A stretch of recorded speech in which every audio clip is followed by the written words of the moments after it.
باقی کھانے پینے میں چاہے سبزی ہے، دال ہے، پرانی ہے، نئی ہے، روٹی تازہ ہے، نئی ہے، کھا جائیں گے. ناظرین چوہان صاحب سے ایسی چونکہ ہماری پرانی یاد اللہ ہے تو مزے مزے کی باتیں ان سے کرتے رہیں گے. اور جو ہمارا آج کا موضوع ہے سیدہ فاطمہ الزہرا رضی اللہ تعالی عنہا، ان کی شخصیت پر، ان کے کردار پر، ان کی جو شخصیت کے مختلف محاسن ہیں، خوبصورت پاکیزہ محاسن ہیں، اس پر ہم بات کریں گے. قاسم علی شاہ صاحب سے سخاوت پر بات کریں گے. مفتی صاحب کو ذرا نماز ادا کرنی ہے تو مفتی صاحب سے ہم گزارش کریں گے کہ آپ نماز پڑھ لیں، ہمارے حق میں بھی دعا کریں. تو ہم ایک بچی جو ہیں وہ جوائن کریں گی، ڈاکٹر صوبیہ. بریک سے واپس آتے ہیں، چھوٹے سے وقفے کے بعد واپس آتے ہیں.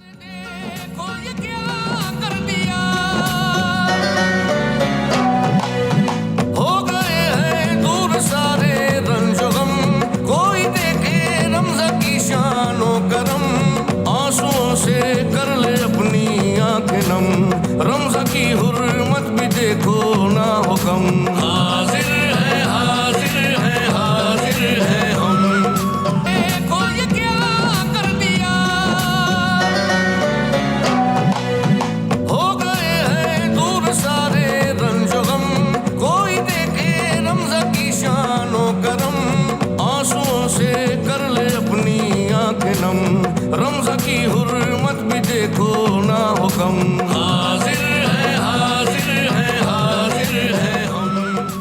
ویلکم بیک ناظرین. پروگرام میں ایک مرتبہ پھر خوش آمدید. آپ دیکھ رہے ہیں 92 نیوز کی رحمت رمضان افطار ٹرانسمیشن. ہمیں جوائن کیا ہے ڈاکٹر صوبیہ نے. آپ نیوٹریشنسٹ ہیں، ماہر غذائیات ہیں. Welcome to the show doctor صاحبہ.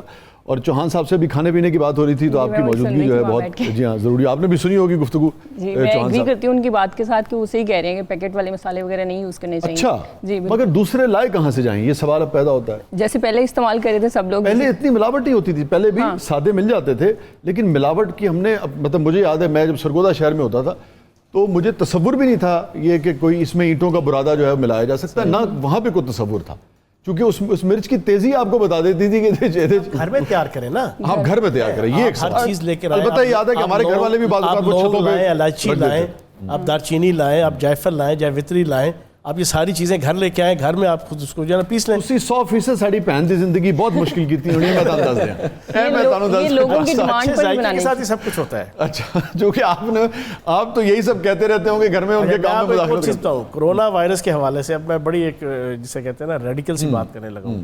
یہ جو پریزرو کی ہوئی چیزیں ہیں نا، ٹھیک ہے، یہ جن معاشوں کے اندر زیادہ کھائی جاتی ہیں وہاں پہ آپ دیکھ لیں زیادہ افیکٹ. درست کریں. نیچرل چیزیں کھائیں، اوریجنل چیزیں کھائیں. اور اب تو پوری دنیا میں آرگینک کو بہت زیادہ اس کی اوریجنل نیچرل تازہ چیزیں جو کھاتے ہوں گے. اب پیکٹوں کی جو چیزیں بھی آپ کھائیں گے نا ان معاشوں میں آپ دیکھ لیں وہاں بیماریاں بھی زیادہ ہوں گی. کوئی چیز بھی ہو اوریجنل چیز لائیں. بتائیے کہ اگر اوریجنل مسالے آپ کا یہ کہنا ہے کہ استعمال کیا جائے افطار میں بھی اور سحر میں بھی؟ سحر، افطار، ویسے بھی ڈیلی روٹین میں بھی. کیونکہ اب یہ آپ کہہ رہے ہیں زیادہ بنتے ہیں، وہ بنتے اس وجہ سے ہیں لوگوں کی ڈیمانڈ زیادہ ہو گئی ان سے. ڈیمانڈ بھی تو بہت زیادہ، پوری کرنا بھی شاید مشکل ہے. وہ بھی مسئلہ. اور ایک جیسے اب ہربل ٹیز ہیں، پہلے گھر میں بنائی جاتی تھی، مطلب ادرک ایڈ کر لیا یا دار چینی ایڈ کر لیجیے. اب تو مطلب آرٹیفیشیل سورسز سے مل رہی ہوتی ہیں. اچھا یہ بتائیے کہ بہت سارے لوگوں کو چائے کی عادت ہوتی ہے، کچھ لوگوں کو کھانا باقاعدہ ہضم نہیں ہوتا ہے چائے کے. جیسے کچھ لوگوں کو سگریٹ کی طلب ہوتی ہے، فوراً وہ کھجور کھانے کے بعد اور سگریٹ کا کش لگانے چلے جاتے ہیں. تو چائے والے کے جو عادی لوگ ہیں وہ افطار اور سحر میں یہ کیسے معمولات جو ہے اپنے؟ چائے پی جا سکتی ہے صبح. ویسے اینٹی آکسیڈنٹس ہوتے ہیں چائے میں بہت سارے، جیسے کیٹاچن پریزنٹ ہوتا ہے اس کے اندر. تو اس سے پیاس کم لگتی کہتے ہیں؟ نہیں، اس سے پیاس زیادہ لگتی ہے، اس سے یورینیشن زیادہ ہوتی ہے آپ کی. اس کی وجہ سے آپ کے اندر ڈی ہائیڈریشن زیادہ ہوتی ہے. جب ڈی ہائیڈریشن زیادہ ہوگی جسم میں جی تو پھر وہ سارے مسئلے مسائل. تو پھر سحر میں اوائڈ کیا جائے؟ سحر میں 1 کپ کافی ہے یا آدھا کپ کافی ہے. جو پیتے ہیں بہت زیادہ تو ان کے لیے 1 کپ کافی ہے. آپ سحر کے اتنا ٹائم بھی نہیں ہوتا آپ کے کہ آپ بار بار چائے پیتے رہو. ٹھیک ہے، آپ کے پاس بہت کم ٹائم ہوتا ہے. اس میں آپ نیوٹریٹو فوڈز لو، ساری نیوٹرینٹ ڈینس فوڈ لو. جیسے کھجور لے لو آپ، اس میں 2 کھجور لے لیں. سب سے پہلے آپ اپنا سٹارٹ کس طرح سے کریں؟ آپ کا ایمٹی اسٹمک ہوتا ہے جب آپ سو کے اٹھتے ہیں تو آپ فگ واٹر لے لیں یا ڈرائیڈ فگز لے لیں. فگز ایک تو اس میں فائبر کانٹینٹ، انجیر، ایک تو اس میں فائبر کانٹینٹ بہت زیادہ ہوتا ہے تو وہ آپ کو پورا دن آپ کو ایسا تھوڑا فلر فیل ہوتا ہے. اور دوسری بات یہ کہ اس کے اندر ایک ایسی چیز ہوتی ہے جو آپ کی باڈی کے اندر ہیٹ جنریٹ کرتی ہے. اچھا، تو اس سے آپ کا انٹسٹائن جو ہوتا ہے ایزیلی مطلب کلیئر ہو جاتا ہے. ٹھیک ہے، تو وہ بہت اچھا ہے. اگر آپ کھانے سے پہلے کھا لیں تو وہ آپ کی ابزارپشن کو ہر چیز جو اس کے بعد میدا آپ کا یعنی کہ جسے کانسٹیپیشن کہتے ہیں ان دنوں میں چونکہ خشکی کی وجہ سے زیادہ ہو جاتی ہے وہ بالکل نہیں ہوگی. ہاں، جب فائبر آپ زیادہ لے رہے ہیں آپ کو کانسٹیپیشن کا مسئلہ نہیں ہوگا.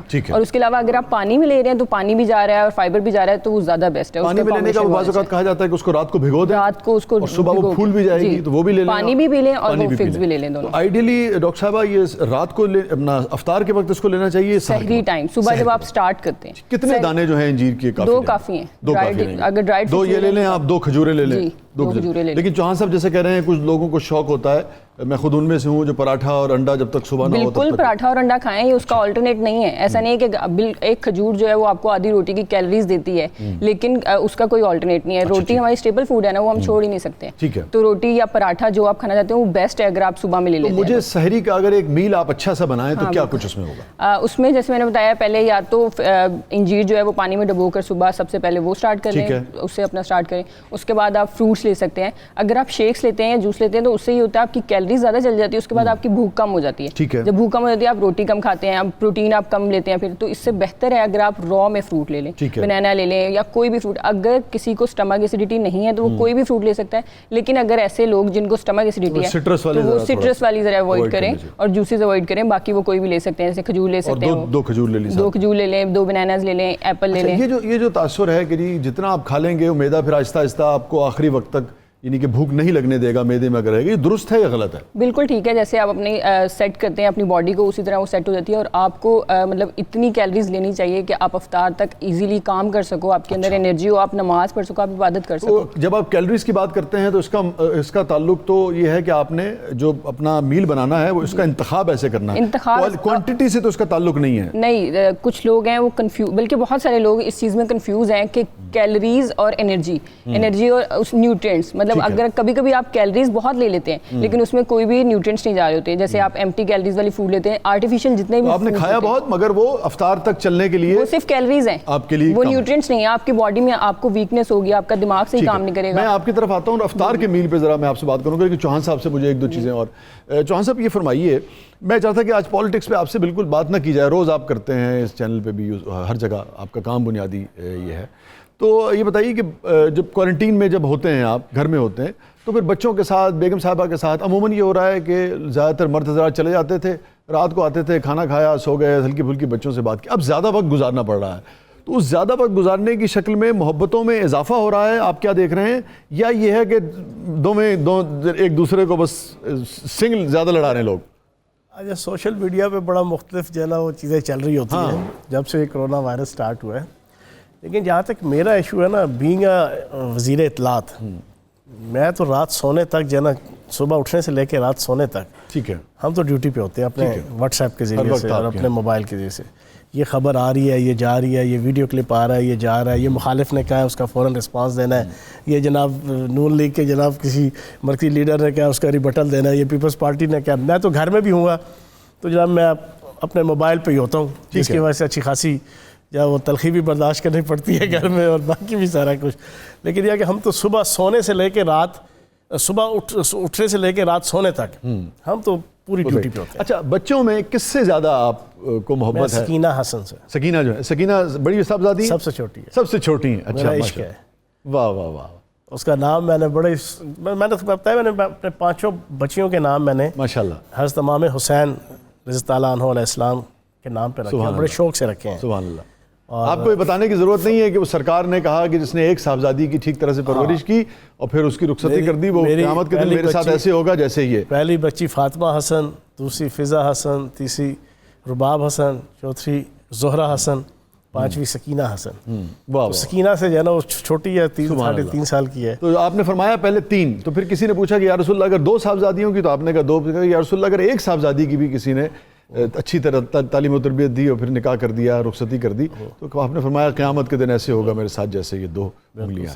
تو ماشاءاللہ آپ کو اللہ تعالیٰ نے, آپ کا تو گھر یعنی کہ پھولوں سے بھرا ہوا ہے. بہرحال خوش رہیے, ہماری تو دعائیں ہیں اسی طریقے سے. اچھا, لیکن یہ جو بیان میں ایک مزاج میں آپ کے ایک ہے نا, جب آپ کو غصہ آ جاتا ہے تو پھر آپ کبھی کبھی کچھ بھی کہہ دیتے ہیں. نہیں, وہ بہت روز نہیں کہتے, لیکن کچھ 2-3 مہینے کے اندر کوئی نہ کوئی آپ نے ایک بیان ایسا دینا. میں پوچھنا کیا چوہان صاحب, میرا سوال تو سنو, تو گھر میں بھی کسی وقت ایسی بالکل کچھ کہہ دیتے ہیں یا نہیں؟ میں خاموش رہتا ہوں جناب. گھر میں بالکل ہی خاموش رہتے ہیں. میری لائف کا مزاج یہ ہے کہ میرے دوست بھی بے تحاشا ہیں, میرے دشمن بھی بے تحاشا ہیں. میرے دوست بھی بڑے خالص ہیں اور میرے دشمن بھی بڑے خالص ہیں. ٹھیک ہے نا. اب وہ جو دشمن ہے وہ میڈیا کے اندر بھی موجود ہیں. وہ کرتے کیا ہے کہ وہ اٹھا لیتے ہیں, وہ کسی ایک بات کو سیاق و سباق سے ہٹا کے نا پھر اس کو وائرل کر کے پھر جناب, اب دیکھا نا وہ مولانا طارق جمیل صاحب کا آج کل ہوا ہے. میں سمجھتا ہوں کہ باتوں میں سے بات کوئی نہیں تھی. میں بڑے سچی لیکن چوہان صاحب ایک چیز تو ہے, میں یہ سمجھتا ہوں کہ باتوں میں بات تو تھی, مگر جب ایک شخص جب یہ کہہ دیتا ہے کہ یار اس میں کوئی بات نہیں, میں معافی مانگ لیتا ہوں یا ختم کریں اس بات سر, میں نے ابھی آپ کے سامنے گیا بیٹھ کے کہا, آپ نے کہا جی نعت سنائے, میں نے کہا بھائی جی نعت سنا دیتا ہوں, عمل میں زیرو ہے, میں نے کہا نا, اب یہ پکڑ میں نے کثر نفسی میں نہیں کہا, میں حقیقتاً کہہ رہا ہوں کہ میں عمل میں زیرو ہوں. اب انسان کو پتہ ہوتا ہے یار, بس یہ بات ٹھیک ہے کہ ہم بخشتے نہیں کسی کو.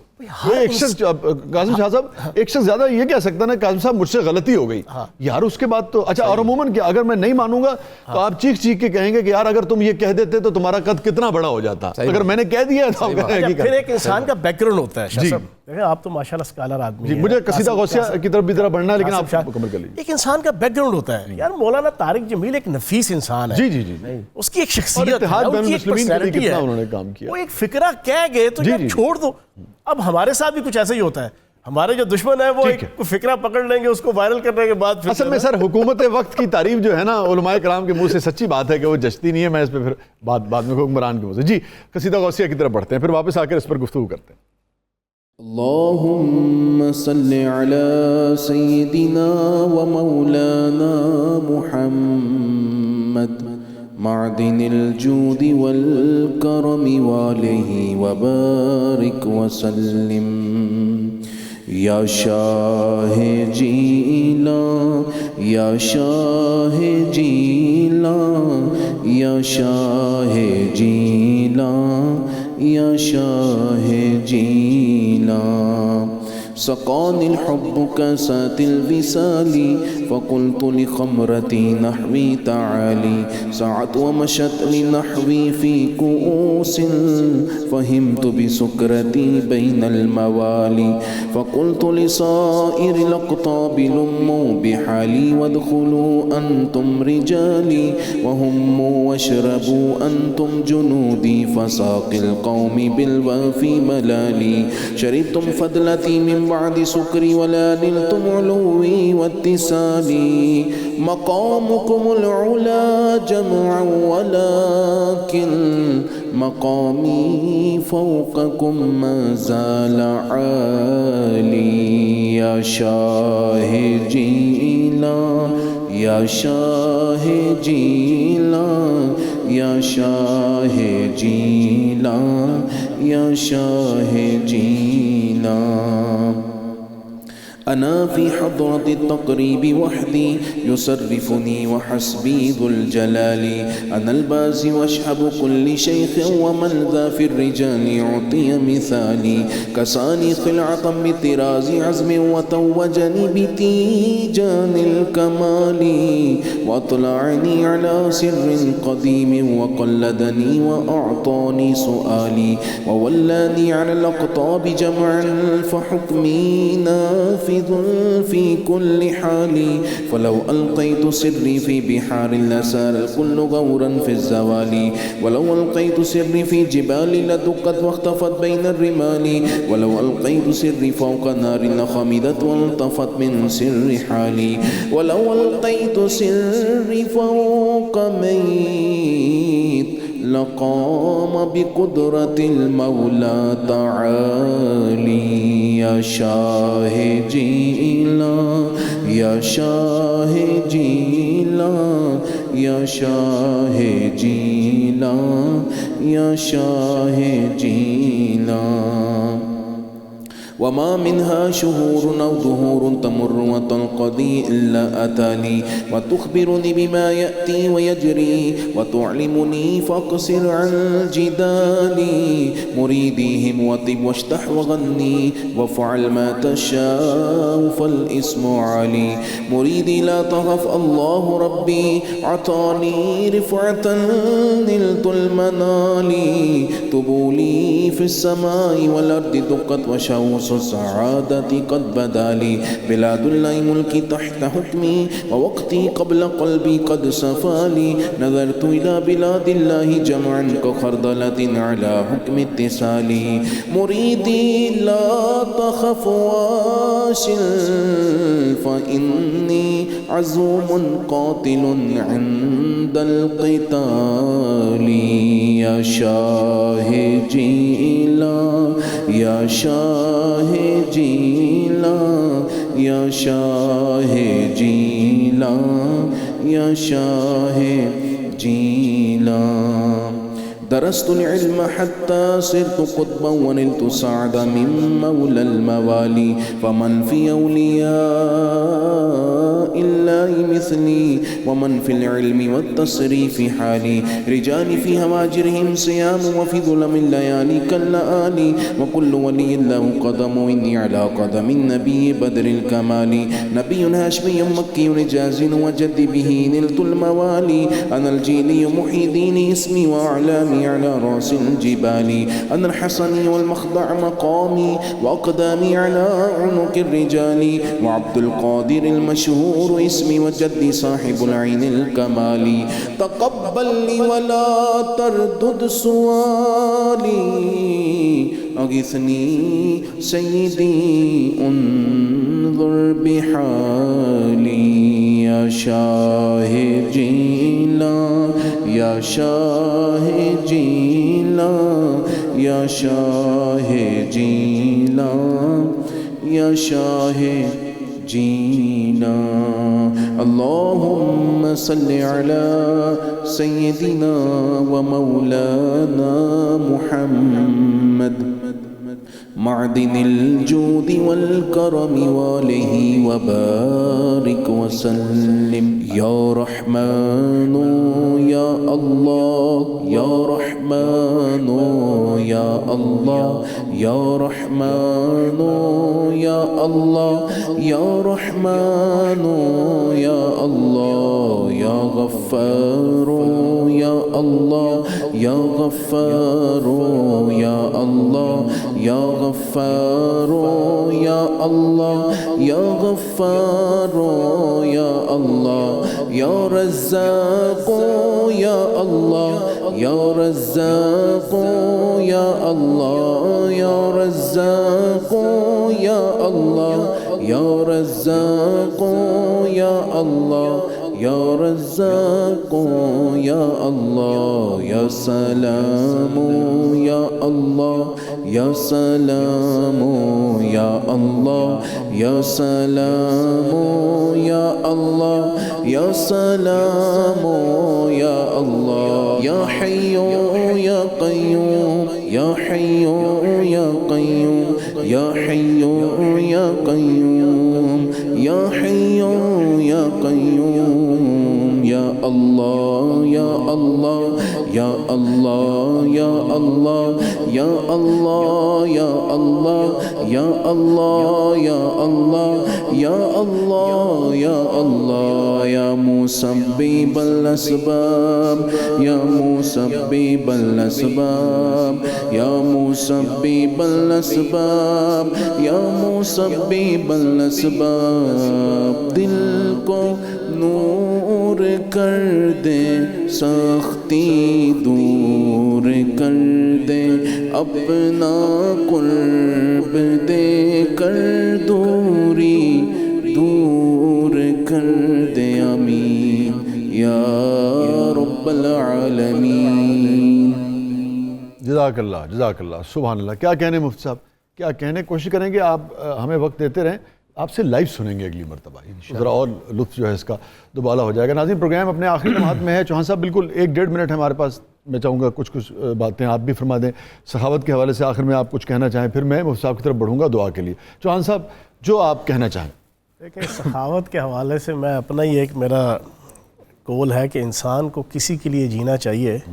ٹھیک ہے کہ ہر کسی کے لیے وہ نہیں جی سکتا, واہ واہ واہ, کسی کے لیے جینا چاہیے. سر دنیا کی جتنی ہیپینس کی کتابیں, خوشی پہ لکھی جانے والی کتابیں, سب میں ایک جملہ ایک چیپٹر لازمی ملتا ہے کہ بانٹنے والا خوش رہتا ہے, جوڑنے والا کبھی خوش نہیں رہتا. کیا کہنے حضرت, وقت ذرا کم ہے, ذرا محدود وقت کی دعا جو ہے. الحمدللہ رب العالمین والصلاة والسلام علی سید الانبیاء والمرسلین. پروردگار عالم اپنے فضل اور مہربانی سے تمام مسلمانوں کا آج کا روزہ قبول فرما. افطار کے وقت کی دعا تو قبول کرتا ہے مولا. ان قبولیت کی گھڑیوں میں تیرے حضور التجا ہے. تو اپنی رحمت کی نظر ہمارے ملک کی جانب, عالم اسلام کی جانب اور عالم انسانیت کی جانب متوجہ فرما, اور ہمارے ملک سے اس وبا کو اٹھا لے. جو اس میں مبتلا ہیں انہیں شفا دے دے، جو محفوظ ہیں انہیں سلامت ہی رکھنا۔ ہمارے ملک میں اس وقت جو شدید بحران کی کیفیت ہے معاشی طور پر، اے اللہ رزاق تو ہی ہے، تو ہی رزق دیتا تھا، اب بھی جتنے محتاج اور تنگ دست ہیں اور پریشان ہیں، تجھے تیری رزاقیت کا واسطہ اپنی جناب سے رزق کے لیے مدد فرما دے۔ ہمارے ملک کو استحکام اور سلامتی بخش دے، اس کو معاشی طور پر تمام افکار سے آزاد فرما دے، آسمان سے خزانے اتار دے، زمین سے سونا نکال دے، ہمارے پانیوں سے اپنی نعمتیں نکال دے۔ گندم کی کٹائی کا موسم ہے، اس پہ برکت عطا فرمانا۔ جو کاروبار کھل چکے ہیں اے اللہ اس میں 2 گنا 4 گنا 8 گنا برکتیں عطا فرما، ہمارے ملک کی خیر فرما، عالم اسلام اور عالم انسانیت کی خیر فرما۔ وصلی اللہ تعالی علی النبی الکریم الامین الحنین وعلی آلہ وصحابہ اجمعین۔